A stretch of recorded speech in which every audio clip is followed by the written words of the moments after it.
We see them in our dreams, these impossible structures of stone and spire that claw at the sky. They are the centerpiece of every fairy tale, the symbol of romance, the silent promise of a world of chivalry, magic, and noble purpose. The medieval castle. It stands on a green hill, its banners snapping crisply in a clean breeze, sunlight glinting from the polished armor of knights riding out from its portcullis. Inside, we imagine ladies in flowing silk embroidering tapestries in sun-drenched chambers, while in the great hall below, a benevolent lord presides over a feast of legendary proportions. This is the castle of our collective imagination, a fortress built of myth and sanitized by centuries of longing for a simpler, more heroic time. But this vision is a lie. It is a beautiful, seductive, and profoundly dangerous falsehood. The truth of the medieval castle is not written in poetry, but in the grime under a serf's fingernails, in the stench of a stagnant moat, and in the chilling echo of a scream from a lightless dungeon. To understand what these places truly were, we must peel back the veneer of romance and step into the cold, foul, and brutal reality. We must ask not what the castle represents in fantasy, but what it felt like, what it smelled like, what it sounded like to the human beings who were born, who toiled, and who died within its unforgiving stone embrace. The story of the medieval castle is not one of fairy tale endings, but of grim survival against overwhelming discomfort, disease, and darkness. It is the story of a magnificent prison, glorious on the outside and squalid within. The very reason for a castle's existence is the first clue to its true nature. These were not built as palaces for luxurious living. They were instruments of war, domination, and fear. A castle was a node of power, a projection of a lord's authority hammered into the landscape. Its primary functions were to defend a strategic location, a river crossing, a mountain pass, a stretch of coastline, and to serve as a secure base from which to control the surrounding territory and its population. Every single design choice, from the thickness of the walls to the shape of the arrow slits, was dictated by the grim calculus of assault and siege. Comfort, aesthetics, and hygiene were, at best, distant afterthoughts. The romantic silhouette we admire from afar was, to the medieval peasant, a constant and menacing reminder of who held the power of life and death. The high walls did not just keep enemies out. They kept the established order brutally in place. This fundamental purpose bled into every aspect of daily life, creating an environment that was perpetually on a war footing. The lord and his family lived in a state of fortified paranoia, while the servants and garrison endured a life of monotonous, uncomfortable, and often dangerous labor, all packed together within a claustrophobic stone shell. The elegance of its architecture was a byproduct of its lethality. The soaring towers offered vantage points for archers, not romantic views for pensive princesses. The massive gatehouse was not a grand entrance, but a death trap, designed with murder holes through which to pour boiling oil, quicklime, or scalding water onto unwelcome guests. The beautiful moat was not a decorative water feature. It was a stinking, open sewer and a formidable obstacle to siege engines and infantry. To live in a castle was to live in a weapon, and its inhabitants, regardless of their station, were cogs in that military machine. The romantic vision of a princess waking in a four-poster bed, sunlight streaming through a large glass window, is perhaps the most egregious of our misconceptions. The day in a medieval castle began not with sunlight, but with a bone-deep, damp chill. It began before dawn, with the crowing of roosters in the bailey and the clanging of the chapel bell calling the devout to matins. For the vast majority of the castle's population, the servants, the men-at-arms, the lower-ranking household members, sleep was a communal and deeply uncomfortable affair. They did not have rooms, let alone beds. Their resting place was the floor of the Great Hall, the very same space that had served as a dining room, courtroom, and administrative center the day before. They slept on pallets of straw, which were rarely changed and swarmed with fleas, lice, and other vermin. The air was thick with the smell of stale ale, unwashed bodies, and a lingering grease from last night's meal. The only warmth came from the central hearth, which would have been reduced to glowing embers by morning, its smoke having done a poor job of finding the louvre in the roof, leaving a permanent, stinging haze in the air. People slept huddled together for warmth, wrapped in coarse woolen blankets or their own cloaks, their sleep punctuated by the snores, coughs, and restless shifting of dozens of others. Privacy was a concept that did not exist. Even for the lord and lady, sleep was far from a solitary luxury. They would have had a private chamber, the solar, which was a significant step up from the great hall. Yet this private room was often shared with personal attendants, children, and even a guard or two. The centerpiece was the bed, a valuable piece of furniture that was a symbol of status. It was a wooden frame, often ornately carved, with rope or leather straps stretched across to support a mattress stuffed with feathers, wool, or straw. This bed was a world unto itself. It would be surrounded by heavy woolen or linen curtains, not for romantic effect, but as a desperate measure to trap body heat and offer a sliver of privacy from the servants sleeping on the floor at its foot. It was in essence a small, stuffy tent within a cold, drafty room. The windows were not glazed expanses of glass, which was an astronomical expense available only to the richest kings and clergy. Instead, they were narrow openings in the thick stone walls, covered by wooden shutters, or at best, lattices of oiled parchment or linen that let in a murky, filtered light, but did little to stop the penetrating cold and wind. Waking up was not a gentle process. It was a shivering emergence from a stuffy, shared cocoon into a room where one's breath would mist in the air, the stone floors like sheets of ice beneath the feet. The first task of the day was not a leisurely stretch, but a frantic scramble to get dressed and find a source of warmth before the chill settled deep into one's bones. Once awake, the universal human need for personal hygiene presented the castle's inhabitants with their first foul challenge of the day. Our modern concept of a bathroom, with its privacy, running water, and sanitation, would have been utterly alien. For the masses sleeping in the Great Hall, the morning routine was brutally simple. A quick splash of icy water from a communal basin in the courtyard was the extent of washing. Soap was a luxury item, and even then, it was a harsh concoction of animal fat and lye, used more for laundry than for people. The primary goal was to wipe the sleep from one's eyes, not to achieve a state of cleanliness. The real issue was the disposal of human waste. In the bailey, there might be a public latrine, a simple wooden shack built over a pit. But for those inside the main keep, the primary facility was the garderobe. The name itself is a euphemism, derived from the French for warding robes, as it was believed that the ammonia from the fumes would help to kill lice on clothes stored within the small chamber. In reality, a garderobe was little more than a stone or wooden plank with a hole in it, cantilevered out from the castle wall or built into its thickness, opening directly to the outside. Using the garderobe was a grim experience. It was a small, dark, and unimaginably cold closet with a wind whistling up from the drop below. The fall could be dozens of feet, straight down into the moat or a designated cesspit at the base of the castle wall. There was no flushing, no cleaning, only the relentless force of gravity. In winter, the stone seat would be punishingly cold. In summer, the stench rising from below would be suffocating. Toilet paper was centuries away. People used handfuls of moss, hay, leaves, or rags. For the lord and lady in their solar, they might have the dubious luxury of a private garderobe, but the principle was identical. For those who were sick, elderly, or simply did not wish to brave the cold, dark corridors to find the garderobe in the middle of the night, the chamber pot was the solution. This was a simple ceramic or metal pot kept under the bed. The morning task of a junior servant was the unenviable slops, which involved collecting these pots and emptying their contents.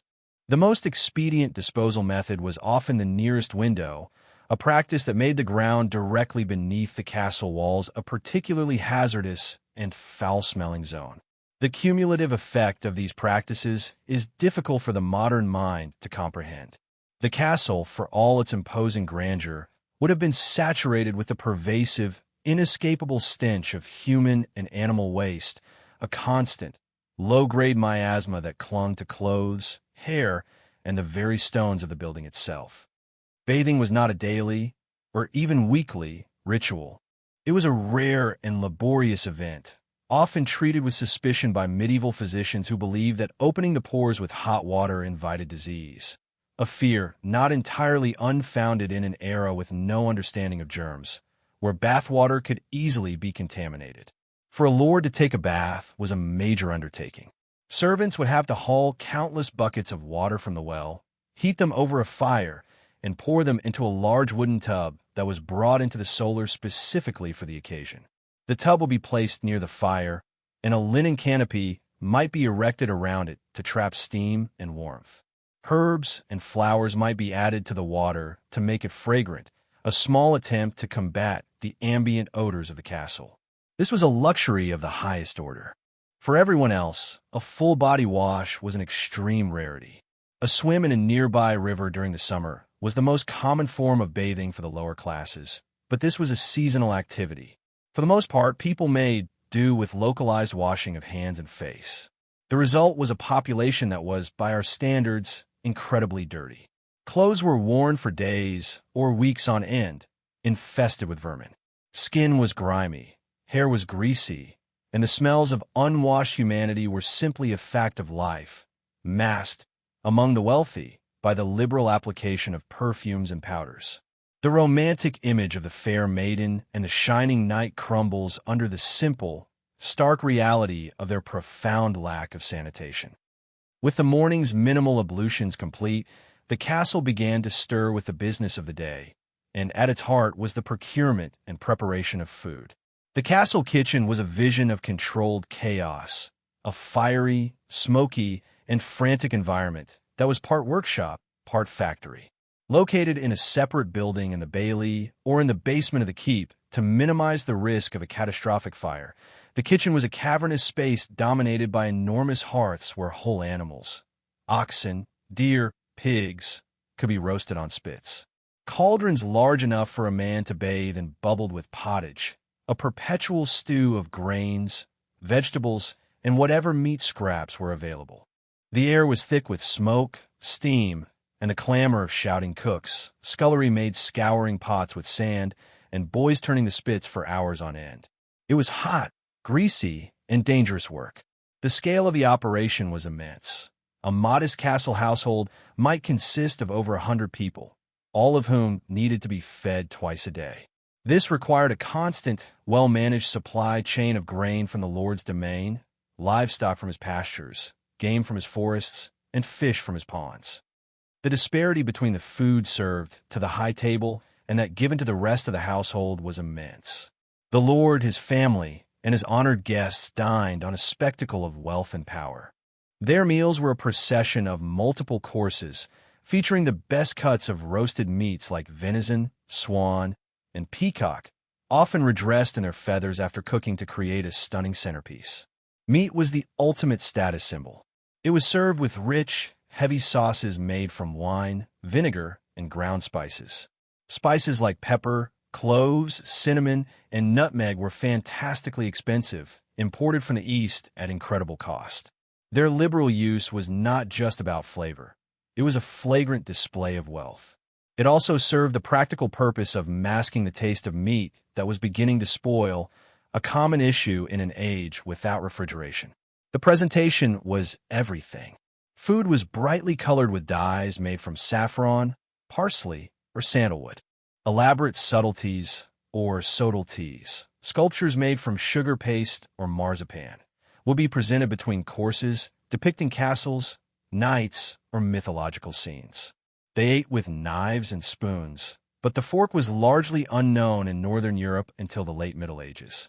They used their fingers extensively and ate off thick slabs of stale bread called trenchers, which would soak up the juices and sauces.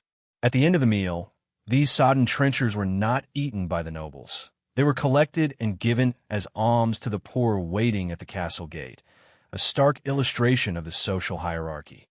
Meanwhile, the vast majority of the castle's inhabitants ate a diet that was monotonous and meager. The staple food was pottage, the thick stew that simmered endlessly in the kitchen cauldrons. It was filling and nutritious, but bland. Their other mainstay was bread, but not the fine, white manchet bread of the Lord's table. They ate maslin bread, a heavy, dark loaf made from a mixture of wheat and rye, or even coarser breads made from barley or oats. It was dense, chewy, and often gritty from the millstones. They drank ale, small beer, which was low in alcohol, but safer to drink than water from the well, which was often contaminated. Meat was a rarity, usually just the offcuts, gristle, and bones from the Lord's table, thrown into the pottage pot. Their meal was not a social event, but a quick, functional refueling before returning to their labors. They ate in the great hall after the high table had been served, using wooden bowls and spoons, their meal a pale, bland reflection of the vibrant, wasteful feast consumed just feet away from them. This daily culinary divide was a constant, tangible reinforcement of the rigid social structure that defined every aspect of castle life. While the kitchen staff toiled, the other inhabitants pursued their designated roles. For the lady of the castle, life was not one of idle leisure. She was a key administrator, the chatelaine, whose responsibilities were immense, especially if her lord was away at war, on crusade, or at the king's court, which was often the case. The romanticized image of her sitting at a window, passively waiting for her knight to return, is a profound disservice to her actual role. She was the chief operating officer of a large and complex enterprise. She was responsible for managing the household accounts, overseeing the vast stores of food, wine, and cloth, and directing the daily work of the domestic staff. She supervised the spinning, weaving, and sewing that produced all the cloth and clothing for the household. She was also responsible for the health and well-being of the castle's inhabitants, acting as a de facto physician, her knowledge of herbal remedies and basic first aid being the only medical care most would ever receive. She had to be a diplomat, gracefully hosting important visitors, and a disciplinarian, maintaining order among a rowdy and diverse staff. In the Lord's absence, her authority extended to the castle's defense. She would be expected to command the garrison, direct repairs to the fortifications, and even negotiate terms of surrender or defiance during a siege. Her life was one of immense pressure and responsibility, a constant balancing act of domestic management, economic oversight, and political savvy, all conducted from within the cold, confining walls of her home. The Lord's daily life was a mixture of administration and martial practice. When not at war, his morning would be consumed by the business of his domain. From his seat in the great hall, he would act as judge and jury, settling disputes among his vassals and tenants, from land disagreements to cases of theft. He would meet with his reeve and steward to review accounts, plan the planting and harvesting schedules for his domain lands, and manage the finances of his estate. His power was absolute, but it required constant maintenance through these administrative rituals. The afternoon, however, was dedicated to the core purpose of his existence: war. He and his knights would practice their skills in the bailey. They would engage in quinton, charging with a lance at a rotating target, and jousting, albeit with blunted lances. They would practice swordsmanship, their heavy blades ringing against shields in mock combat that was still brutal and dangerous. Archery practice was also crucial for the garrison. The purpose of this constant training was twofold: to maintain peak martial readiness and to sublimate the violent energies of a warrior class that, in times of peace, could easily grow restless and destructive. Hunting was another critical activity, serving as both recreation and essential training. A successful hunt was not just sport. It honed the skills of tracking, horsemanship, and archery, and it supplied the Lord's table with prize venison and boar. Below the Lord and Lady, a complex hierarchy of staff kept the castle functioning. The constable was the commander of the garrison, responsible for the castle's defense and discipline. The steward managed the estate and its finances, while the marshal was in charge of the stables, a critical and expensive part of the castle's military apparatus. The chaplain saw to the spiritual needs of the household, conducting daily services in the castle's chapel. And then there were the legions of lesser servants, the grooms, the bakers, the brewers, the laundresses, the scullery maids, the pages, and the porters. Their lives were a relentless cycle of hard physical labor from before dawn until after dusk. They were largely invisible, their individual identities subsumed by their function. They fetched, carried, cleaned, cooked, and served, their existence defined by obedience and toil. They were the human machinery that allowed the castle to function, their sweat and effort the invisible foundation upon which the Lord's power rested. For them, the castle was not a home or a fortress. It was a place of endless work, where the reward for a day's labor was a meal of pottage and a space on the flea-infested floor to sleep before rising to do it all again. As the day wore on, the castle's true purpose was never far from the surface. The architecture of defense was a constant presence. A walk along the battlements was a tour of medieval military technology. The crenellations, the alternating high and low sections of the wall, provided cover for archers while allowing them to shoot. The arrow slits, or loopholes, were ingeniously designed, narrow on the outside to present a minimal target, but splayed on the inside to give the archer a wide field of fire. The gatehouse, the castle's most vulnerable point, was a masterpiece of layered defense. It would typically have a drawbridge, a heavy iron-bound portcullis that could be dropped in an instant, and thick wooden doors. Should an enemy breach the first gate, they would find themselves in a confined passage, a killing box, with murder holes above them and more arrow slits in the side walls. Every corridor had sharp turns to prevent attackers from making a straight charge and to expose their unshielded side to defenders. Spiral staircases were built to spiral clockwise, which gave the advantage to a right-handed swordsman defending from above, forcing his attacker to fight around the central pillar. Life within these walls was lived with the constant, implicit understanding that a peaceful day could turn into a life-or-death struggle at any moment. The guards on the walls were not ceremonial. Their constant vigilance was the only thing standing between the household and potential annihilation. As dusk began to fall, the castle underwent a transformation. The setting sun might paint the stone walls in hues of gold and rose, but this fleeting beauty was a prelude to the coming of a profound and intimidating darkness. The great hall would be prepared for the evening meal, the main social event of the day. Trestle tables would be set up, covered with cloths, and the high table arranged on its dais. The room would be lit by the central fire and by rushlights, reeds dipped in animal fat that gave off a sputtering, smoky, and feeble light, or, for the wealthy, by beeswax or tallow candles, which were expensive. The flickering, inadequate light cast deep, dancing shadows into the corners of the vast hall, creating an atmosphere that was both communal and deeply mysterious. After the meal, entertainment might consist of a traveling minstrel, a storyteller, or games like chess and backgammon for the nobles. But as the night deepened, the castle began to shut down, locking itself into its defensive shell. The drawbridge was raised, the portcullis lowered, and the gates barred.